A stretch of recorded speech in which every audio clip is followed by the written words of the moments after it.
मराठा समाजाला 10% आरक्षण देण्यात आलेलं आहे।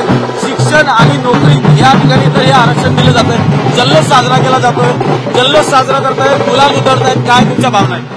माननीय मुख्यमंत्र्यांनी जो महाराष्ट्राच्या जनतेला आणि मराठा समाजाला जे वचन दिलं होतं, शिवछत्रपतींची शपथ घेऊन ते वचन आज त्यांनी पूर्ण केलेलं आहे। कारण हे रामराज्य आहे। ज्याप्रमाणे श्रीराम हे एकवचनी होते, त्याप्रमाणे आमचे मुख्यमंत्री हे रामराज्यात दिलेलं वचन पाळणारे मुख्यमंत्री आहेत। माननीय उपमुख्यमंत्री अजित पवारजी, फडणवीसजी यांच्याबरोबर आज महायुतीच्या सरकारने मराठ्यांना आरक्षण जाहीर केलेलं आहे आणि हे आरक्षण नक्कीच कोर्टात टिकणार असेल याच्याबद्दल जरांगे समाधानी नाहीयेत या सर्व निर्णयावरती। तुम्हाला काय वाटतं? जरांगे हे सहमत नाहीयेत दिलेल्या निकालावर। जरांगेचं ऑब्जेक्शन हे सगळे सोले या शब्दावर आहे।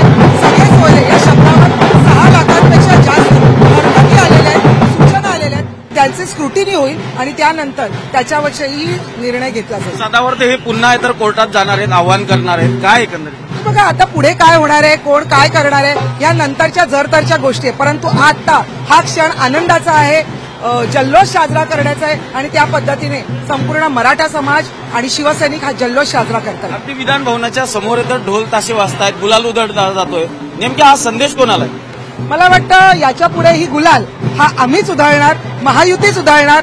आज ह्या ढोलाच्या आवाजाने विरोधकांचे कदाचित कान आता बंद झाले असतील, यापुढे त्यांची बोलतीही बंद होईल याची आम्हाला खात्री आहे। आपण पाहतोय की उत्साह जल्लोष साजरा केला जातोय। हे 10% आरक्षण हे शिक्षण निमशासकीय आणि शासकीय नोकरी करता आता राज्य सरकारने दिलेलं आहे।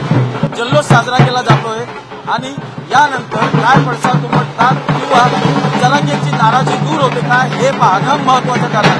कॅमेरामॅन सोबत